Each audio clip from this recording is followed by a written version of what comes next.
Fala galera do Facebook, tudo bem? Estou aqui com o quinto dia do desafio dos 7. São 7 dias com 7 dicas sobre 7 áreas da vida às 7 horas da noite. Hoje o tema será missão e carreira e nós vamos explorar aí essa parte da nossa essência e o que a gente veio fazer nesse mundo, no nosso mundo. Antes de começar, eu queria encorajar vocês a escrever comentário, que no final eu leio e é bem legal essa troca de experiências e ideias. E às vezes traz uma nova perspectiva sobre o mesmo assunto, né? E todo mundo cresce. Essa que é a intenção aqui desse desafio. Então vamos lá. Explorar e aprofundar sobre a nossa essência. Então é um assunto delicado de falar, né? O que a gente veio fazer no mundo? O que a gente veio contribuir que só a gente pode fazer nesse nosso mundo enorme. E aí o que eu vou propor aqui é algumas reflexões para a gente aprofundar nisso, às vezes até descobrir coisas novas ou relembrar. E às vezes a gente fica tentando, né, mudar demais. Às vezes eu tenho falado muito aqui sobre nos punir, né? Às vezes você começa a se apedrejar porque que você não tá conseguindo fazer o que você quer, ou tentar ser uma pessoa perfeita, né? Ser bom em tudo. E aí a gente vê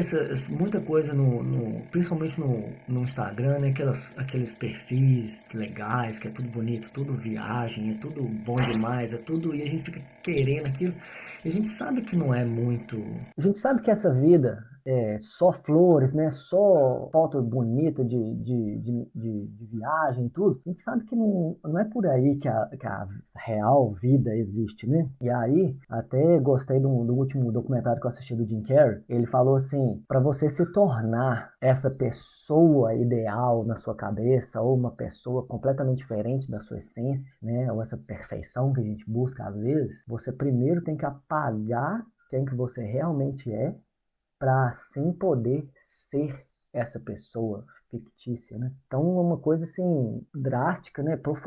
Grave, né? Pagar a nossa essência, é uma coisa assim lá no fundo do nosso coração, né? A gente sabe que não precisa disso, né? É uma vida com conflito, né? Você lutando contra a sua própria natureza. Então, é isso que nós vamos tentar criar aumentar a nossa consciência. Tem falado muito sobre isso, né? E quando a gente descobre essa nossa pureza interna, né? Essa coisa que a gente às vezes era desde pequeno, né? A gente consegue superar os obstáculos da vida, né? A gente começa a pensar assim, eu vou encontrar uma maneira de implantar essas ideias. Tem que existir um espaço nesse mundo me esperando aqui para só eu posso preencher essa lacuna, né?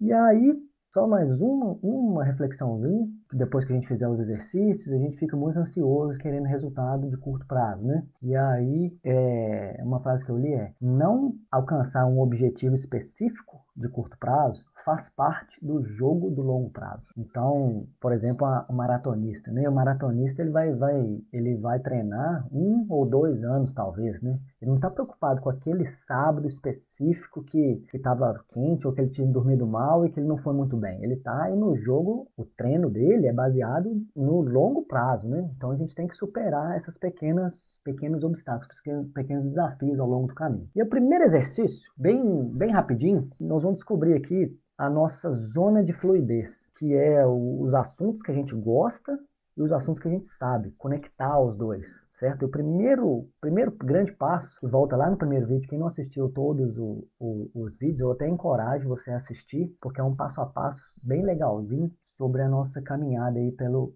desenvolvimento pessoal, desde as nossas emoções lá no primeiro vídeo, que eu vou falar aqui agora, até agora e domingo nós vamos encerrar. Primeiro grande passo, que é o vídeo número 1, é o nosso estado emocional. Agora que a gente já deu umas refletidas sobre essa parte da nossa essência, já erguer o peito assim e começar a refletir, né? Sobre o que eu vou falar aqui agora. E a primeira coisa é pensar no quais assuntos você é curioso.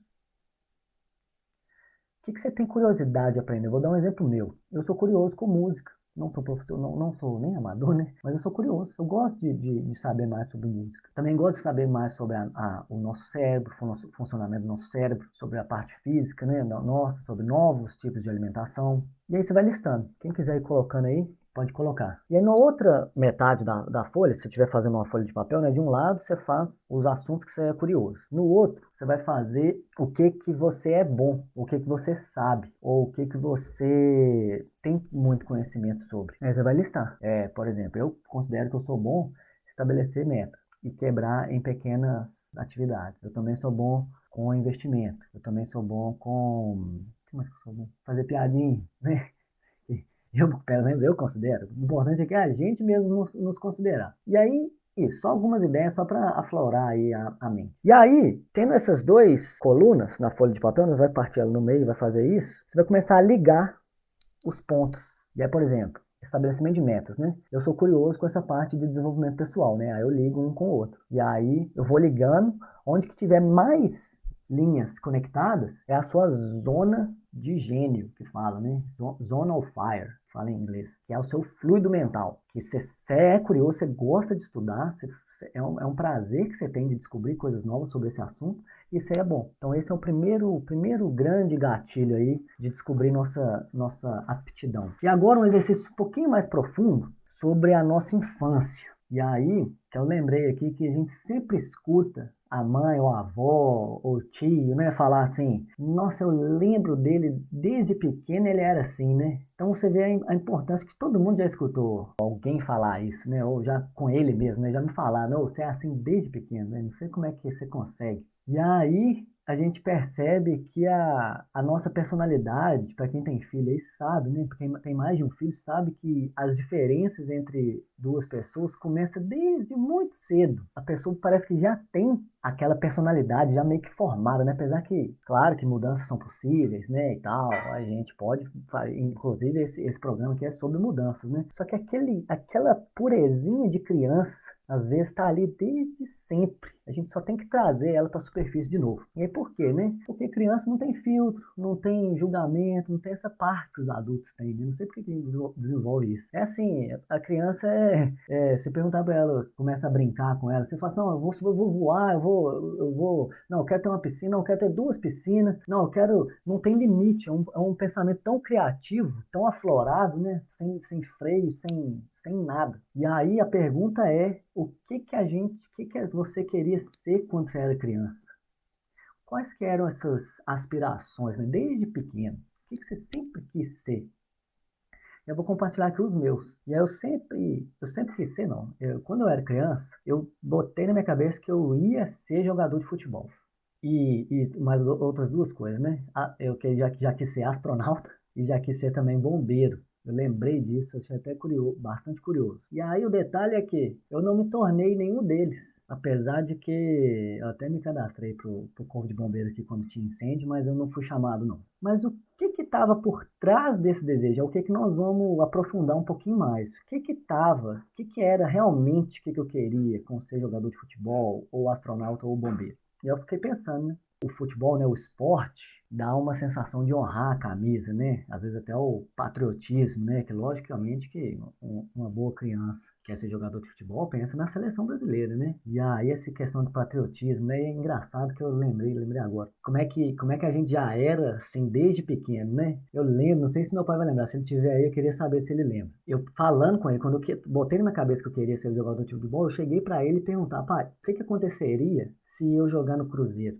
E aí, qual que é a reflexão sobre isso, né? E aí ele respondeu, né? Não, eu vou torcer para você, eu não vou torcer para o Cruzeiro, mas eu vou torcer para você, eu vou te apoiar, né? Eu falei assim, então beleza. Mas o que está por trás dessa pergunta, né? Essa questão que eu tenho, né? Quando eu boto uma coisa na minha cabeça, parece que já é real e já sou. E já assim, já começa a planejar o futuro, já começa a tentar resolver problemas que vão no futuro. Às vezes tem até uma parte ruim, né? Mas essa parte de visualizar o futuro e se imaginar lá é boa, né? E eu já tinha na minha cabeça. Cheguei a perguntar para ele, né? Um possível problema se eu fosse mesmo com a carreira de futebol, né? E aí eu achei engraçado isso, que é verdade. Eu queria até saber seus comentários para ver se vocês sentem a mesma coisa que eu, de ser assim, realmente eu sempre quis ser isso e é por causa disso e eu gostei. E o astronauta, né, que é explorar o desconhecido, né, mergulhar aí no novo, né, que eu também gosto, me dá uma sensação gostosa de aventura, de trazer coisas novas, sabe? Ideias novas para as conversas, né? Ou você não sabe o que eu descobri, eu fiz isso, eu sempre gostei disso, né? E expandir os limites, né? O que é possível da gente alcançar, né? sempre um passo maior do que o outro. E o bombeiro, eu considero que essa parte de ajudar as pessoas, né? De até, falando assim, né? Até salvar vidas, né? E até quando meu pai e minha mãe nem sabiam isso. Eu cadastrei para ser bombeiro voluntário aqui quando estava tendo incêndio na Austrália. E quando eu falei com a Ju, ela falou assim, ih, já sei, vai enfiar para dentro desse trem aí e você vai correr perigo. Porque sabe, né, que eu tenho essa, sei lá, eu acho que eu ainda vou ser, acho que eu vou fazer alguma coisa bem heróica algum dia. Tem isso comigo, sabe? E aí o exercício de hoje é pensar essas coisas que a gente queria ser quando era criança. Até gostaria mesmo de saber o que vocês pensaram e o que está por trás desse desejo, né? Lembrando que o exemplo meu aqui não tem nada literal, né? Não é que eu me tornei o que eu sempre quis ser quando era criança, não me tornei um jogador de futebol. Mas o que estava por trás disso? Quais desafios que eu estava buscando, né? O que eu já gostava desde pequeno? E aí isso é um ótimo sinal para a gente lembrar ou redescobrir, né, a nossa essência, né? O que está lá com a gente desde o início. Adorei essa reflexão quando eu fiz. Eu acho que vai ser bem transformador para quem fizer. E aí o outro exercício, já vou direto aqui no outro exercício. Essa parte da carreira, quando a gente sabe algumas coisas sobre a gente, né, a gente vai nos descobrindo e a gente volta na nossa carreira atual. A primeira pergunta que eu queria fazer sobre a carreira atual é qual que foi a sua maior conquista nos últimos 12 meses? Desde maio do ano passado, maio de 2019, até hoje. 12 meses para trás. Qual que foi, assim, uma coisa que você falou assim, não, realmente, isso aí me alavancou? Ou realmente, alguma coisa que você considera que foi um marco nesses últimos 12 meses? E aí, o próximo passo é, o que podemos fazer para impulsionar esse tipo de situação que aconteça novamente? E para aquelas pessoas como eu, às vezes, no passado, né? A gente pensa na nossa essência, no que a gente quer fazer, no que a gente é bom, e não condiz muito com o nosso trabalho atual, né? Pode acontecer e não é o fim do mundo, né? Todo mundo passa por isso, eu passo por isso, todo mundo passa e às vezes é difícil de sair. Mas o primeiro grande passo foi dado. Esse que é a vitória daqui. Nos redescobrir, né? Nos lembrar. Às vezes pode fazer esse exercício mais vezes também e aumentar a nossa consciência sobre aquele gostinho que a gente tem da vida, né? E alimentando nossa mente a partir daí, aumentando nossa consciência e alimentando, né? Pensando nisso várias vezes, igual o negócio do foco que a gente falou aqui, né? Pensando, alimentando o nosso subconsciente, de repente as ideias começam a aparecer, entendeu? As ideias de mudança começam a aparecer, começam a aflorar. Já viu quando você está no chuveiro, né? Você está relaxado, assim, vem uma ideia nova, e aí parece que muda, né? Fala assim, ó, descobri o que eu queria, vou fazer isso, vou chamar essa pessoa. Então o que é? Relaxar, né? A mensagem aqui do chuveiro, tá? Deixar relaxar, não ficar assim, eu tenho que mudar, eu tenho que mudar. Deixa o cérebro relaxado e continue alimentando com essa sua nova essência, o que pode impulsionar, né? Igual eu falei da carreira aqui rapidinho, o que aconteceu nesses últimos 12 meses que eu posso aflorar isso de novo, que eu posso alimentar essa coragem, né? E aí a mensagem final aqui é o foco deve ser sempre em aprender e crescer. Então é isso. Para quem está com esse conflito aí na carreira, eu acho que o foco tem que ser sempre em aprender e como impulsionar os seus últimas conquistas. Acho que é bem legal puxar o foco por aí, porque senão você fica assim, eu não gosto do meu trabalho, não combina comigo, né? Se ficar nisso, vai acontecer isso. Se você focar no aprendizado, no crescimento, no dar espaço para as mudanças, né? Igual eu já compartilhei aqui minhas pequenas vitórias durante esse desafio, é que faz a diferença no nosso dia a dia. Às vezes a tarefa ou o dia é a mesma coisa, só que quando você muda o foco, parece que o dia se torna completamente diferente. Só de você adicionar uma música de manhã, ou só de você mudar o seu foco de manhã, parece que você tem um dia completamente diferente. E aí, a mensagem era essa. Espero que vocês tenham gostado. E amanhã nós vamos falar sobre contribuição. Dia 6, está chegando no final. Uma vitória aí para todos nós, né? Quem tá acompanhando aí, muito legal. Tô gostando demais, tô aprendendo demais com esse desafio também. E quem estiver curtindo, queria fazer um convite para curtir minha página no Facebook. Eu tô criando essa comunidade de pessoas que gostam desse assunto e que querem aprender junto, compartilhando experiência e ajudando as pessoas, né? Às vezes a gente tem perguntas e todo mundo ajuda. Esse tipo de ambiente que eu tô querendo criar. E aí tá nos meus dois links, no meu perfil no Facebook e na minha bio do Instagram. Quem quiser se juntar, se tornar um membro aí da nossa comunidade, é só clicar lá e nós vamos estar trocando essas ideias e nos ajudando. Então, joia, essa foi a reflexão de hoje. Amanhã nós vamos falar sobre contribuição. Um abraço a todos, beijo.